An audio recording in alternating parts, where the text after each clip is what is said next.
During the earthquake, I grabbed Lenny, who wanted to rush in to save his loved one, and as a result, I broke my leg. Later, on the day Lenny and I got married, that girl jumped off the building because of her disfigurement. But he didn't say anything, and for decades, I continued my rehabilitation with a leg injury. On our 10th anniversary, he pushed me, pregnant, into the middle of the road. Before he turned away, he asked me, "Rose, have you experienced this feeling of helplessness?" As the car ran over my body, I finally realized how much he hated me all along. When I opened my eyes again, reborn at the moment the house collapsed, I let go of his hand. Chapter 1. Lenny, Run. When the load-bearing wall collapsed, Lenny decisively let go of my hand. I wanted to rush towards him, but my steps faltered. Through the thick smoke and dust, I looked at him. In my previous life, I desperately pulled him back, using my body to shield him from the falling debris.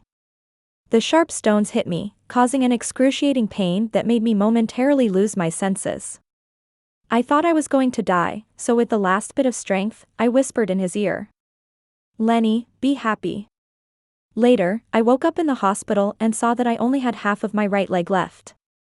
I couldn't describe the feeling in my heart at that moment. Realizing that I could no longer continue my beloved fencing in this lifetime, I collapsed in despair and cried uncontrollably. But Lenny's mother came to see me, and they knelt down, begging me not to cry, saying that they would only get up once I stopped crying. That sunny and cheerful boy stood beside me, feeling helpless, using trembling hands to wipe away my tears. "Rose, let's get married. I'll take care of you for a lifetime." At that moment, the weighty love briefly smoothed the deep abyss in my heart. I always thought that Lenny's profound gaze towards me was awakened by love. It wasn't until later, when the car tire ran over my abdomen, that I realized it was extreme hatred. "No, I have to save Urania, she hasn't come out yet." Lenny's rough shout interrupted my memories. He waved his hands, gesturing for me not to come near him. I looked at his still youthful and innocent face, vividly remembering the past 10 years. I remembered how he accompanied me through countless rehabilitation sessions, how he held me tight in his strong arms every time I fell. But I also remembered, on our 10th anniversary, he pushed me, without my prosthetic limb, into the middle of the road, and whispered in my ear, "Rose, do you remember what day it is? My Urania, she's been gone for 10 years. She had already accepted my confession, and everything was supposed to get better. I want you to experience this feeling of helplessness too." His voice was filled with such hatred, like a sharp knife, ruthlessly piercing into my heart. The speeding wheels ran over my abdomen, and the vibrant blood stained the pregnancy test notice in my pocket. It was the surprise I had prepared for Lenny on our 10th anniversary. "Don't come near me." Lenny turned and ran upstairs, glancing back at me as he ran. He thought I would do anything to stop him. But this time, I wouldn't. Chapter 2. After being discovered by the rescue team, I was put into the car. Lenny and Urania, however, were nowhere to be found. I didn't know if he had found her, if he had saved his beloved girl. I closed my eyes, still hearing Lenny's words from a previous life. "Life and death are predetermined, fortune is in the heavens. What makes you think you have the right to intervene in my life and death? I love Urania, and I'm willing to die for her. Why do you try to stop me? Pity that our 10 years of childhood friendship couldn't compare to the 1 month Urania spent with him. He, who used to be so motivated and driven, abandoned an important exam for her, losing all chances of receiving any awards. He said he had never met someone who fit his heart so perfectly. But he never stopped to consider if someone so perfect and compatible with him was even possible. The rescue vehicle took us to the hospital for examination. There, I saw Lenny's mother, her face worn and tired, grabbing hold of my hand. "What about Lenny?"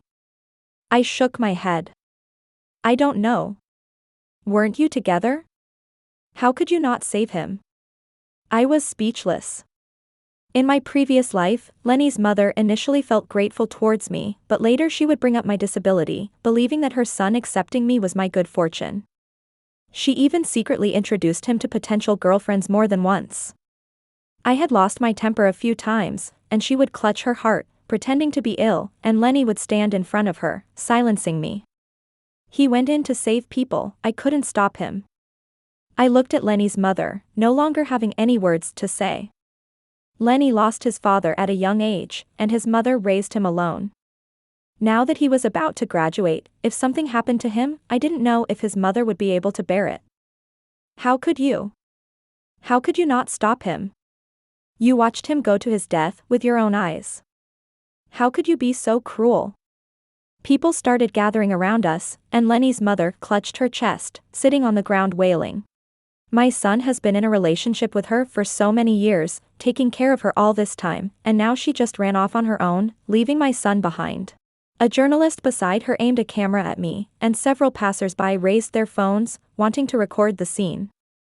I could even imagine the video being posted online, with so many uninformed people calling me heartless.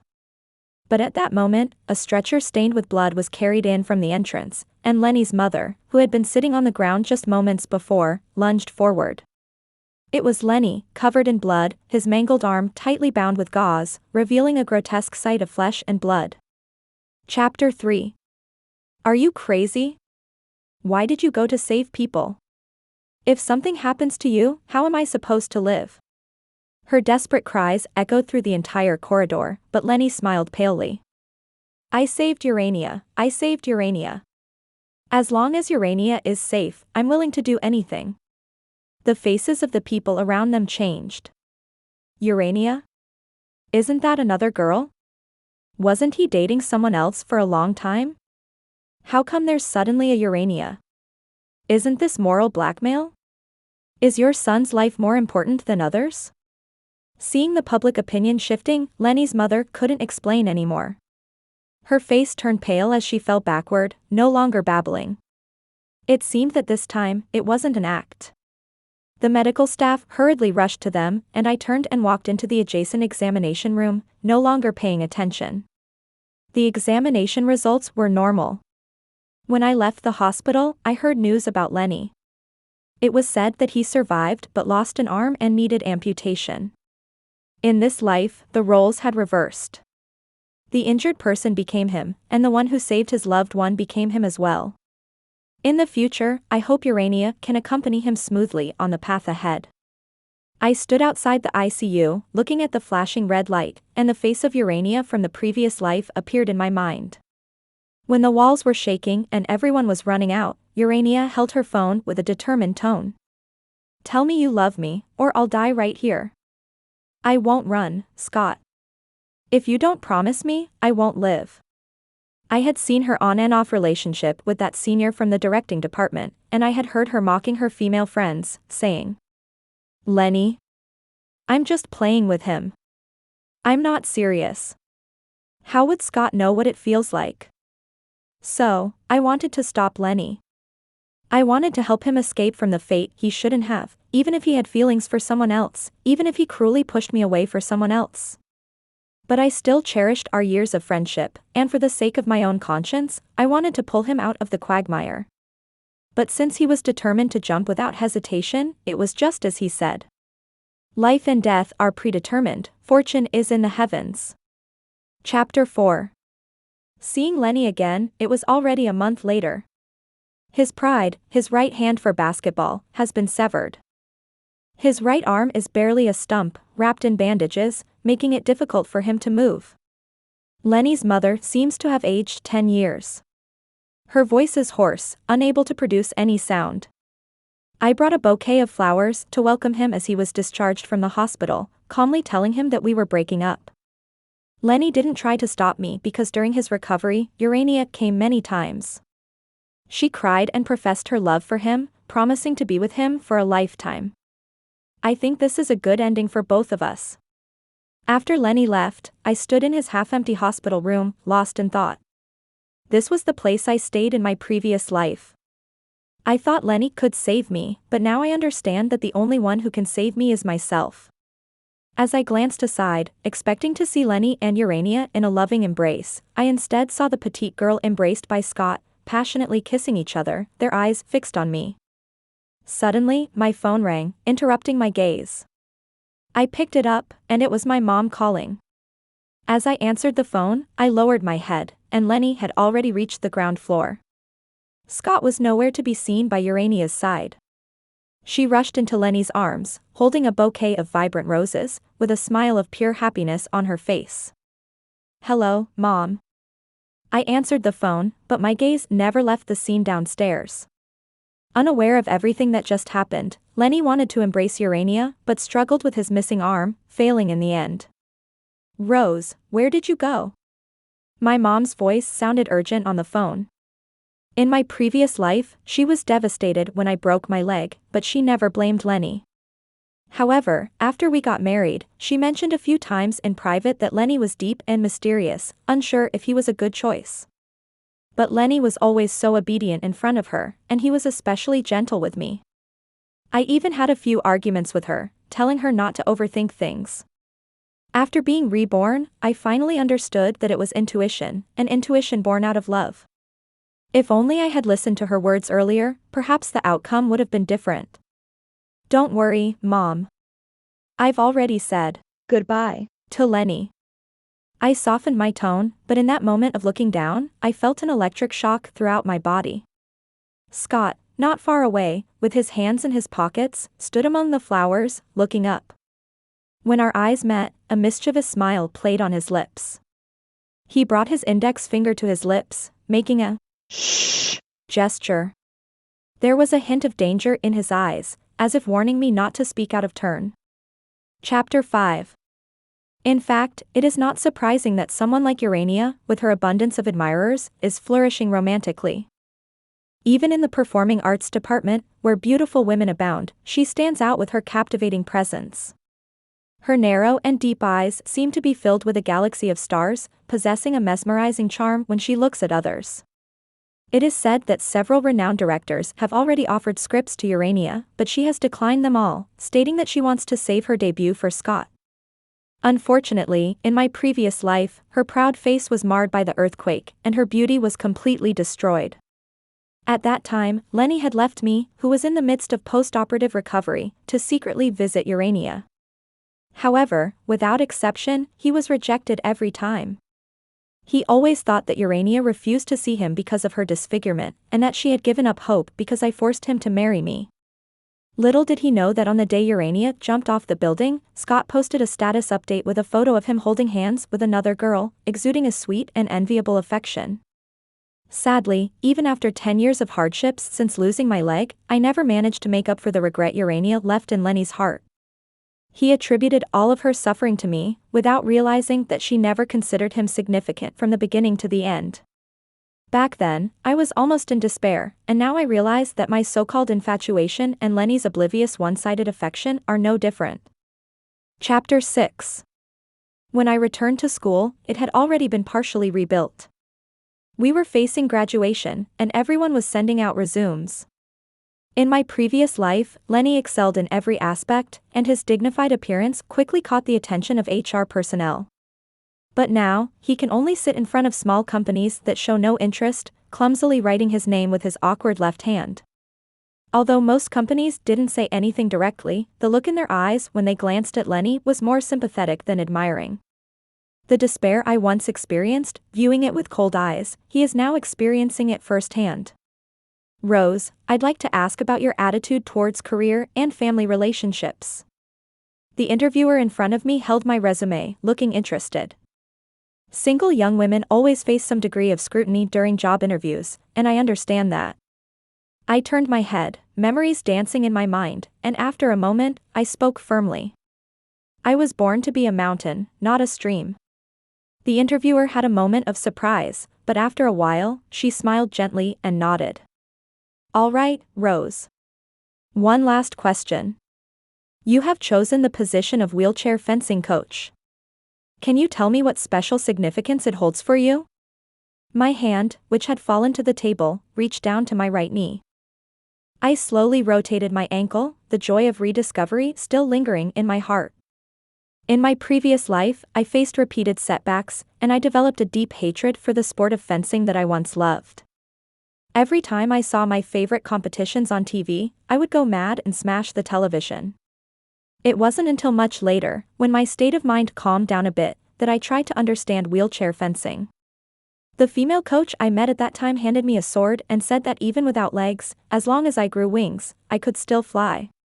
Unfortunately, by then, my physical abilities had deteriorated, and it was difficult for me to pick up my dreams again. Since I have the chance to start over, and since I understand the pain inflicted upon me, I want to share the joy of life with more people. Faster, higher, farther for me is a testament to willpower. I believe that physical limitations should never be a prison for pursuing dreams. Those were the words spoken to me by the coach in my previous life, and they are now my belated consolation to myself. Chapter 7. At the end of the show, I saw Lenny and Urania. She stood by his side, particularly eye-catching, with a sweet and gentle voice. "Lenny, don't worry. It doesn't matter if you don't have a job. I will take care of you for the rest of our lives." Upon hearing this familiar conversation, I smiled softly. Let me have someone I know introduce you to a job that's not too tiring but pays well. I don't need your introduction. I don't believe that it's possible for no company to want me. Urania, give me some time, trust me. Urania obviously didn't like Lenny. She was considerate towards him, probably not wanting to face criticism and ridicule from others. But Lenny, a prodigy among men, how could he bear to accept the charity of a girl? To this day, he still insists that he has the chance to stand out. But by skipping an exam to accompany Urania to a competition, he left a glaring stain on his academic record. Moreover, the process of physical recovery is a long one. Lenny has already lost the sky-high starting point he had in his previous life. To reach the same heights as before, he would have to put in 1,000 times more effort. I walked past them without turning my head, but as I passed by, I clearly heard Lenny's deliberate amplified voice. "Urania, I will make you happy." I glanced out of the corner of my eye and saw him turning around, wrapping his arms around her waist, his gaze seemingly flickering in my direction. Pretending not to hear, I didn't look back. In my mind, there was that 18-year-old boy, waiting for me all night outside my house, holding a can of stars, hesitantly saying to me, "Rose, we got accepted to the same university. Can we be together? I will definitely make you happy." Closing my eyes, the drifting willow fluff and the boy's sweat-drenched white shirt still seemed to be right in front of me. We put in so much effort to be together, but in the end, we were defeated by time. Chapter 8. Rose. A sweet voice interrupted my thoughts as Sophia came bouncing over from a distance, crashing into my embrace. "For the graduation play, be an actress for me." I met Sophia in a club. Coming from a well-off family, she was studying directing and was about to go abroad for further studies after graduation. At such a young age, she had lost all worries, and now her biggest concern was the graduation project at school, which required making a short film as an achievement. I held her arm and nodded in agreement. Perhaps afraid that I would be upset because of the breakup, she intentionally or unintentionally stood on the right side, blocking Lenny and Urania from my view. Lenny's mother came to the school a couple of days ago, causing quite a scene. She even said that Urania should give birth to a grandchild for her soon. Anyone would feel overwhelmed with such a mother-in-law. She spoke while secretly observing my expression, seemingly worried that I would be saddened. "Sophia, Lenny and I have already broken up, and I don't want to hear any news about him anymore." I was at a crucial point in my life, where there were things more important than so-called love. I didn't want someone who could never be a part of my life again to interfere. That was my punishment to myself. Chapter 9. Sophia's script was based on a female principal from a certain rural school. I played the role of a girl who had to give up her studies due to pressure from her family to get married. During rehearsals, I noticed that we were in the venue next to Scott's, and Urania was playing the lead role in Scott's script. The two of them were always together, with their relationship being ambiguous. Almost everyone in school had heard about it, but due to Scott's background, no one dared to say anything. Lenny had received some positive responses from the company he applied to, but for some reason, all communication suddenly went silent. He had no choice but to accept Urania's arrangement and rely on connections to get into a company. It was said that the salary was quite good. But this also meant that he would have to be subordinate to others, becoming what he used to detest the most. According to the flow of my previous life, he should be undergoing rehabilitation therapy now. It was the most difficult period of time after losing a limb, repeatedly accepting his own changes and facing his most unbearable pain. Lenny's emotions started becoming unstable, and he needed Urania's company to fill the void in his heart. However, Urania's thoughts were not focused on him at all. In order to appear in the best condition on camera, she needed to sleep and wake up early, maintain a regular routine. Maybe because she was immersed in love, she became even more beautiful. During rehearsal breaks, I often heard her impatiently say on the phone, "I told you I'm busy. We have a meeting with the production team tonight, I don't have time to accompany you." Sometimes when Lenny came to see her, she would find excuses to leave and tell the people around her, "Don't tell him I'm here." On Valentine's Day, Lenny came to see Urania with flowers, but Urania was busy rehearsing and didn't even acknowledge him. In front of everyone, Lenny couldn't help but get angry. He forcefully threw the bouquet to the ground and sternly questioned, "Urania, I called you so many times, and you didn't answer. What are you trying to do?" In the moment of silence, Urania didn't give him a good face. She, who always relied on her beauty to command attention from boys, had never experienced such humiliation before. Immediately, she retorted with a mocking tone, "Lenny, I'm busy. Normal people have a lot of things to do every day, unlike you who has so much free time." She emphasized the words, "normal people," clearly provoking Lenny. He stood there stunned, almost unable to speak. "Urania, do you have any heart? Who did I become like this for? Do you have any shame? I never asked you to come and save me. It was your own wishful thinking. Maybe even if you didn't come, I would be fine. Why do I have to be your servant? Don't forget who arranged your job for you. I don't owe you anything, Lenny." Lenny was angered and frustrated by her words. He wanted to reach out and point at her, but all he could do was swing his empty sleeves and almost trip over the chair in front of him. From a distance, I looked at Lenny, at the boy who was once called a genius by the teachers, standing in the midst of everyone, enduring silent humiliation and deceit. I couldn't bear to look and lowered my gaze. A person only realizes the value of something after losing it. Otherwise, no matter what, they won't understand.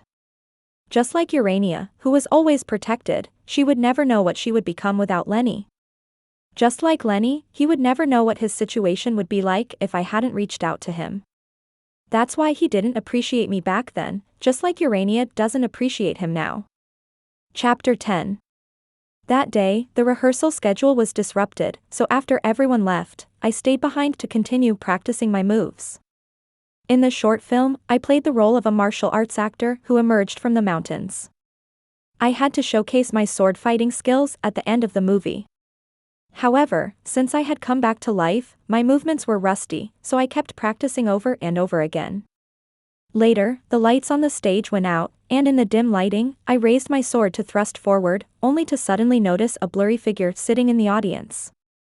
"Who's there?" I was startled, and my sword nearly slipped from my hand. "You're impressive." It was Scott. He raised an eyebrow, his dark pupils gleaming like a ghost. "Lenny isn't worthy of you." I thought he came to warn me not to speak out of turn, so I took the initiative to bring up that matter. "I won't talk about what happened between you and Urania." He chuckled, his features relaxing, with a hint of intoxication. "Urania isn't suitable. I want a leading lady like you. She's too delicate, while you're resilient like a wildflower." I caught a whiff of the scent of perfume mixed with alcohol emanating from him. I furrowed my brow and took 2 steps back. Scott considered himself a great artist, and his family was quite extraordinary, so he always flirted with others without being honest. Perhaps those girls had their own motives, silently enduring his harassment. But I glanced coldly at him and took 2 steps back. "Who I'm with is my own business, and it has nothing to do with you." I took off my costume and intended to leave, but Scott caught up with me and grabbed my sleeve. "Rose, has anyone ever told you how different you are? If we were together, do you think Lenny would be upset? Do you want to see him come back and chase after you?" I admit, for a moment, I was genuinely tempted, but I quickly suppressed that thought. I don't need a man's pursuit to prove my charm, and I don't need a man's regret to prove that I'm good enough. My perfection doesn't require the accompaniment of any man or woman. I don't want anything to do with Lenny anymore. If you continue to disturb me, I will reveal everything I know to the public, and it won't be beneficial for you either. I coldly took off my costume and turned to walk out of the theater. Chapter 11. After that day, Lenny started giving Urania the cold shoulder. He no longer came to the theater to see her, nor did they appear together at school. He thought this was a punishment for Urania, but little did he know that this was exactly what she wanted.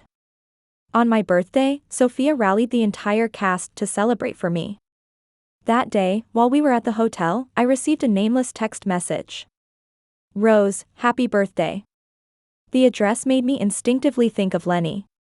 He addressed me like this in the first love letter he wrote to me when we were 17. But without much hesitation, I pressed the delete key. When I came out of the hotel, I was surrounded by a crowd as I walked back to school. I was a bit intoxicated, and several boys walking by my side tried to reach out and support me, but hesitated and withdrew their hands. I noticed it all, but remained silent. When we reached a street lamp, I saw a tall, thin figure standing there desolately. The boys by my side noticed him first and silently walked away. Rose. Lenny's voice was filled with restrained emotions, but I could still sense the turmoil within. Happy birthday. After a very brief exchange, I nodded. Thank you. He held an ugly paper star in his left hand. I didn't fold it well. As he took a step forward, I took a step back. A gust of wind blew by, causing the paper star to scatter on the ground, but neither of us bent down to pick them up. I'm going to Beijing to get a prosthetic limb. His voice carried a hint of subtle grievance. Throughout our 4 years together, I never missed any of his significant events. I was always by his side during his most difficult times. During our sophomore year, when he injured his arm in a motorcycle accident, his shirt was stained with fresh blood. But he still silently brought the birthday cake he had prepared for me and placed it in front of me. However, as I rolled up his sleeve, the tall boy who was taller than me pursed his lips and tears fell uncontrollably. That seemingly invincible person appeared so vulnerable in front of me. But now, during this unbearable moment, I will no longer be there for him. Good luck. There was no trace of a smile on my face as I coldly uttered those words. Rose, why are you so heartless towards me? Can't we even be friends? A few people nearby looked over with questioning expressions in their eyes. I lifted my gaze and stared directly at him. Lenny, don't call me that way. You don't deserve to. You think your old feelings have resurfaced, but in reality, it's just your desire for warmth from me after being abandoned and neglected. But you should know that someone like me cannot tolerate even the slightest betrayal. When you insisted on pushing me away, you should have understood that we can't be friends anymore. Lenny, don't try to use your so-called deep emotions to manipulate me. Life and death are fated, wealth and status are beyond our control. That was your choice, and you have to bear it yourself. I smiled at him and then turned around, walking towards my friends as we headed off into the distance. Chapter 12. The days before graduation always pass by quickly.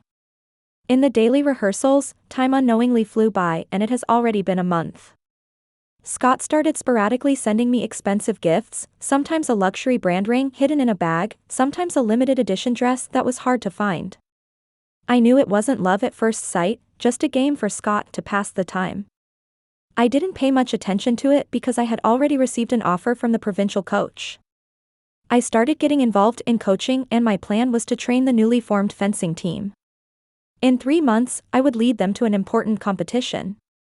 On Urania's birthday, Lenny suddenly returned. He came back with his mother, wearing new prosthetic limbs on his arms. They deliberately chose this day to surprise Urania and break the ice. These words were spoken by Lenny's mother, who had gone through so many ups and downs. She looked much more worn out and was unusually gentle towards me. Rose, Lenny is like a child who never grows up. Always causing people to worry. You've known him for so many years, you understand him. Sometimes, in a fit of impulsiveness, he does extreme things, but deep down he is sentimental. In the past, she had said similar things about him to other women, the meaning was clear. Now, it just made me feel disgusted. No one is a perpetual child. He is a grown man and should take responsibility for his actions. As for his sentimentality, it has nothing to do with me. He has a girlfriend now, you should talk to her.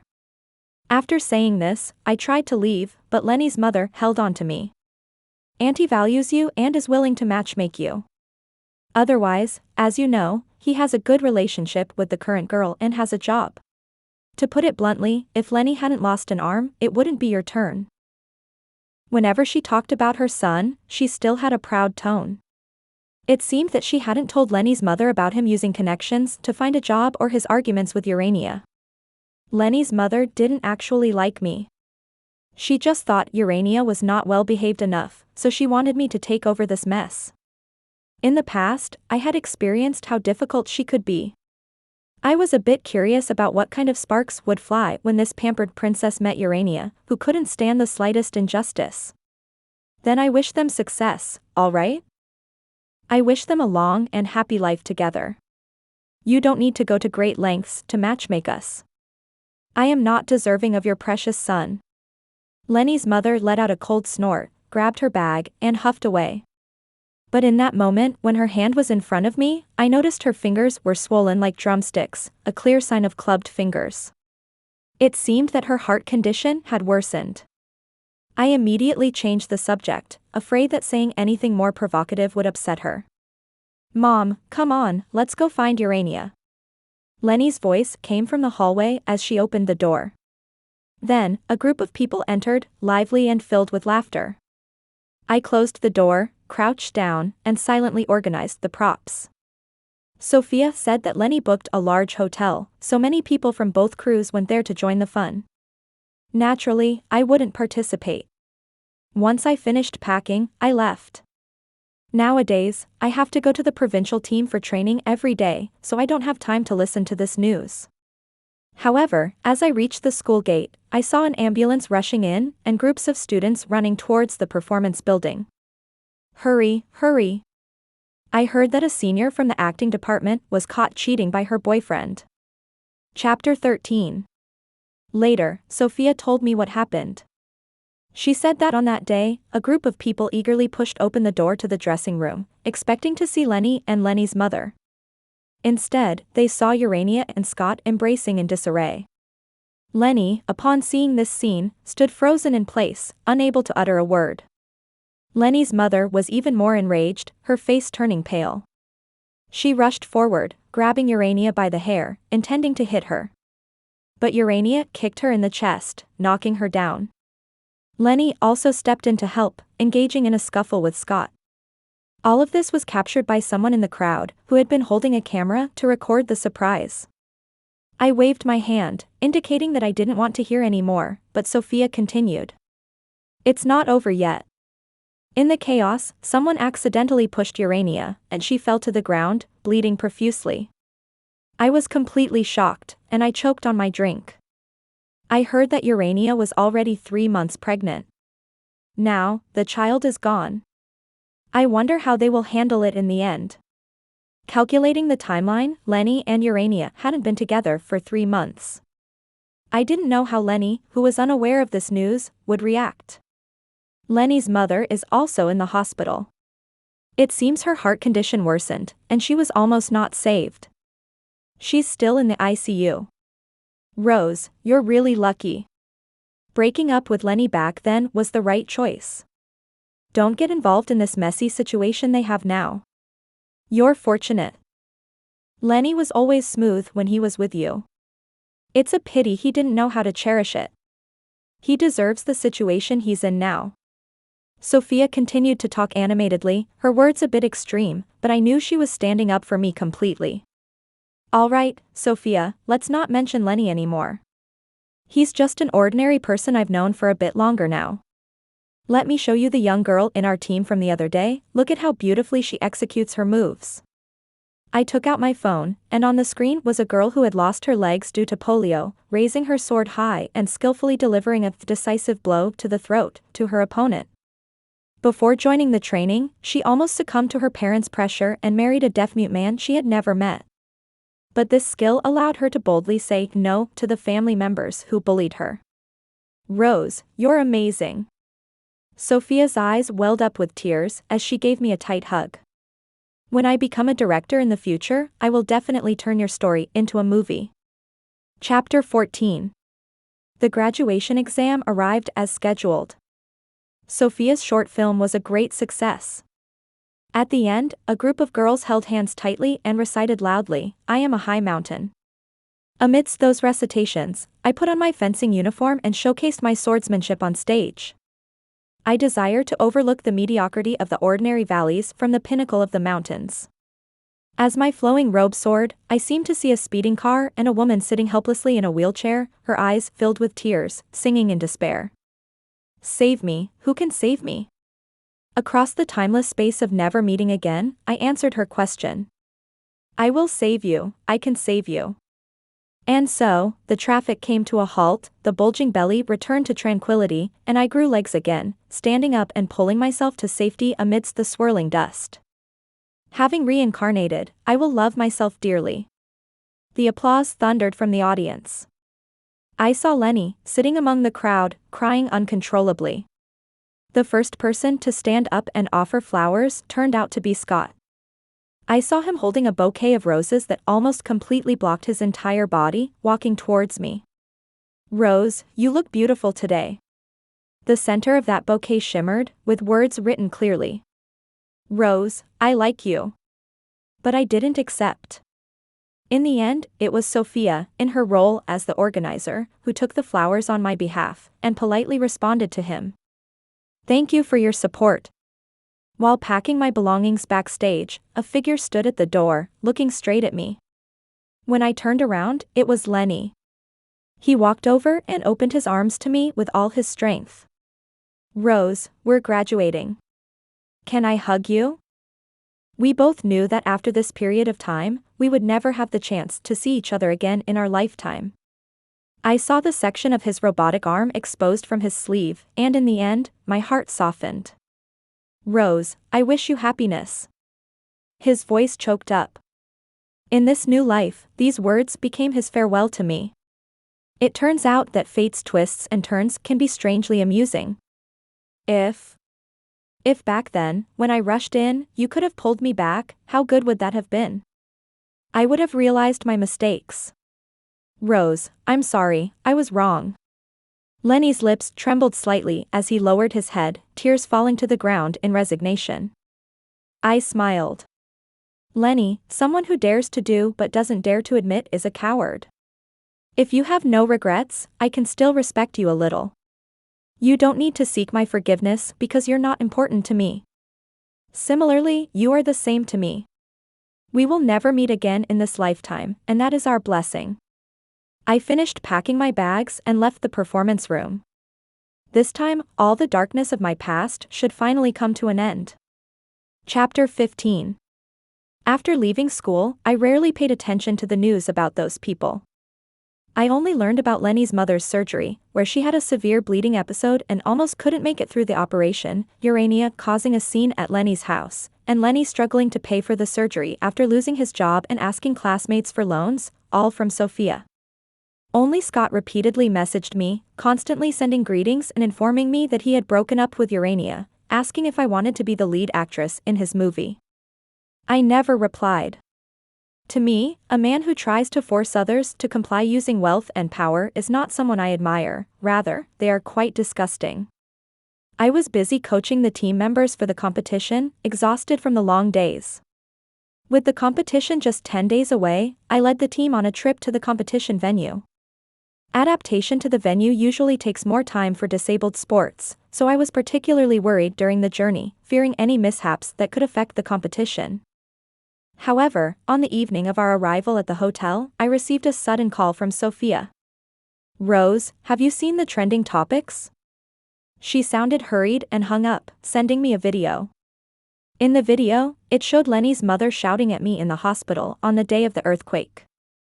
The video was edited to only include the part where Lenny's mother condemned me for not saving her. My indifferent expression was magnified and turned into an internet meme with the caption, "It's none of my business whether he lives or dies." My identity was then exposed, along with the entire team I was coaching. Uninformed netizens made intense comments. A person who can't even save someone close to them, how can we expect her to have compassion for disabled people? Did she do this on purpose? After all, she's the coach for the Paralympics. Wouldn't she be happy with more disabled people? I suggest revoking their eligibility for the competition. Does a team led by such an unethical coach deserve to participate? The attacks from netizens shifted from me to the entire team and eventually to the individual members. Who did you offend? How did this video conveniently appear? It's obvious that this is targeting you. Sophia's words brought me back to my senses. I immediately opened a certain social media platform and found the original video. Below the reposts by the initiator, I found a familiar profile picture. It left a deep impression because it was the same profile picture Scott used in the previous life when he posted the status that crushed Urania. It's Scott. As I uttered those words, a chill ran down my spine. Scott's family was so influential, and he resorted to such disgusting tactics to control public opinion. His intentions were obvious. Amidst my frustration and confusion, an unfamiliar number dialed my phone. "Rose, have you seen the trending topics?" Despite using a voice changer, I recognized Scott's voice. "What do you want? Give up your coaching position and join our group, otherwise, not only will your reputation be affected. I have a way to make your entire team unable to participate." Chapter 16. After a long silence, I sat alone in a dark room, lost in thought. Scott was always unpredictable. If I didn't agree to his demands, I couldn't imagine how things would escalate. Now, it was a crucial time for everyone, and I didn't want to delay the competition that everyone had prepared for so diligently because of my personal grievances. But I also cared about my own feelings. This was a project I had been looking forward to for a long time, a position I believed I was capable of. I didn't want to give up easily. "Rose, have you considered the source of the video?" Sophia's words reminded me. That day. I tried to remember, but my memories were blurred. Besides Lenny and Lenny's mother, there didn't seem to be anyone familiar to me at the scene. It had been so long since that incident. Unless someone close to me intentionally leaked it, no one would think of using it as a threat. So, who could this person be? After pondering for a moment, I dialed Lenny's phone number. "Rose," he spoke first, his voice urgent. I didn't send out the video. His desperate attempt to cover up only made me suspicious. "It was your mother, wasn't it?" As I asked that question, I felt a tremor in my heart. There was no response from the other end for a long time, and I already had an answer in my heart. "Rose, I'm sorry. She's already like this. I can't blame her anymore, and I'm willing to bear all the consequences. I'll go and explain. I'll clarify everything, okay?" I sneered. How could he explain? What identity could he assume, and how could he prove himself? By the time he explained the truth, irreversible consequences might occur. What about the complete video? Can you find the complete video? Right now, the only way to quickly and effectively end the disputes among internet users was to publicly release Lenny's explanation in the complete video. The video. Scott bought it. He paid for all the medical expenses, so now he's probably the only one with the right to release the video. Lenny's voice, once so pleasant to me, now sounded so cold. The phone slipped from my palm and fell to the ground. The provincial team urgently contacted my superior, and the head coach called me. I answered, expecting to be scolded, but the other party spoke gently. "Rose, don't worry, we're figuring things out." In my mind, I couldn't help but recall what I said to her on that day at the audition venue. Physical limitations shouldn't be a hindrance to pursuing dreams. My team members had already experienced so much hardship. Many of them saw this competition as their only chance in life. If they couldn't win and enter the national competition, they would face the prospect of going home and getting married. This was not just my dream, but the dream of everyone on the team. Did I really want to let Scott destroy everything? Blame it on me. I'll give up my coaching position and let the kids compete normally. We'll figure things out after the competition. But I knew that once I chose to compromise, it would be a stain on my career, and it wouldn't be easy to make amends in the future. But the situation I faced was so dire, let alone my team members. They had come this far, exhausting all their courage. I couldn't be their obstacle. I quickly packed my things and called Sophia. Sophia, where are you? I need to find. But before I could finish my sentence, Sophia screamed. Rose, it's reversed. Look at the trending topics. Chapter 17. The news of the complete video being released quickly shot up to the top of the trending topics in the city. In the video, Lenny's tearful explanation completely changed the direction of public opinion, shifting the focus to the connection between Lenny and the mysterious person named Urania. In less than half an hour, the trending topic was completely removed, the whole process done swiftly and cleanly. In line with that, a trivial entertainment news quickly made its way to the headlines. I obviously don't believe that there isn't someone manipulating this behind the scenes. I thought that once Urania's true identity was exposed, it wouldn't be difficult to find Scott either. So, Scott probably didn't want things to escalate any further. However, I still don't know who was able to outsmart Scott's plan and release the complete video with a single blow. After this incident, Scott never contacted me again. The competition was being prepared in full swing, and all of these events seemed to be just a minor incident in the process. The subsequent development went smoothly, and the team I coach overcame all obstacles in the provincial competition, performing exceptionally well. The top 3 spots in the competition were all taken by my team. The girls shone with smiles in the flashing lights, pushing their wheelchairs and embracing each other, accompanied by the song Starry Sea. And precisely because of the small setback before the competition, more people paid attention to the event. The girl who came out of the mountains won the championship, and soon some advertising companies contacted her, promising to cover all her future training expenses. Amidst the cheers and applause of the crowd, I received a phone call. As I pressed the dial button, an unexpected voice sounded in my ear. Rose, you're truly amazing. That voice was distant yet familiar, instantly pulling my memories back to the previous life. Chapter 18. In that dim hospital room, a real-time news was playing on the wall-mounted television. At that time, I suffered from severe insomnia, unable to sleep through the nights, feeling on the verge of collapse and despair. Until one evening, as I half sat on the bed, I listened to a determined and gentle voice of a female journalist in an interview, recounting a text message. Surprisingly, a sense of tranquility washed over me, and I started to feel drowsy. Later, during those unbearable days, I got used to letting that voice accompany me to sleep. Until that day, her face appeared on the live news. They said that a journalist responsible for post-disaster interviews had plunged to her death from the 17th floor of a hospital.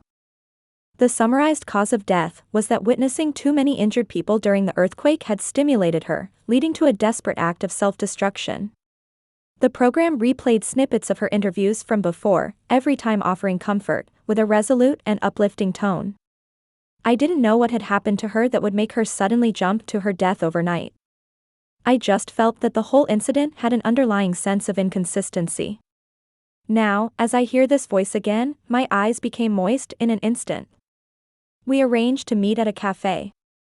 Did you release the complete video? The person in front of me is named Gil, with a round face that gradually overlapped with the corner behind the camera when Lenny's mother was pulling it that day. I'm grateful that this tragedy didn't befall her in this life. It was me. Her voice still sounded so pleasant, soft and flowing like a gentle stream through my heart. Why did you help me? Since Scott was able to use such evidence to threaten me in the beginning, he must have ensured that all the crucial evidence was in his possession. And to achieve that, there were only 2 ways: money and power. As a journalist, she probably couldn't wait to use the evidence in her hands to exchange for Scott's connections and resources in the media industry. Even if that wasn't the case, there was no need for her to risk offending him by supporting me. My daughter is paralyzed. She lowered her head slightly, a tinge of redness appearing at the corners of her eyes as she began to speak. On the day of the earthquake, we had planned to go to the park together, but I had to go for an on-site report at the last minute, so I left her and my husband at home. Later, she had her legs crushed by a falling pillar. What about your husband? She smiled faintly. He was staying in a hotel downstairs with someone else. I found out about it later. The image of the hospital where she fell in the previous life flashed in my mind, and I guessed that it was likely the place where her daughter received treatment. My daughter loves dancing. Her teacher said she has great talent and wanted to recommend her to the best dance school. Her voice choked.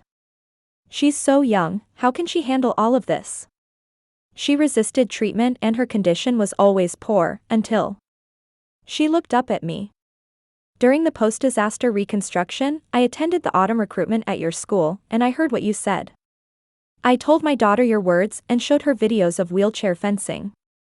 She cried for a long time that night, and the next morning, she told me, "Mom, even in a wheelchair, I can still dance." What you gave me, along with the farewell letter she had already written. I raised my head in astonishment and looked back at her, my mouth forming an O shape involuntarily. If it weren't for you, she might have died.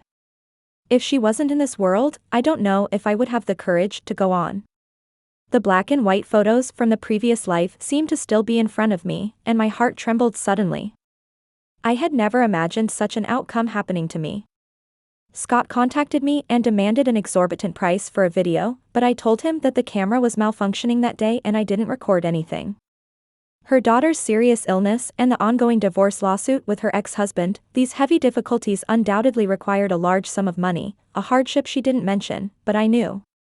If it weren't for you, I don't know what I would be. A gentleman is not swayed by etiquette and is willing to receive it. If a gentleman treats me with kindness, what more can I ask for? She looked at me, and her words were still resonant and powerful. I used to blame myself, thinking that I wasn't good enough to keep my husband and that's why my daughter had to suffer.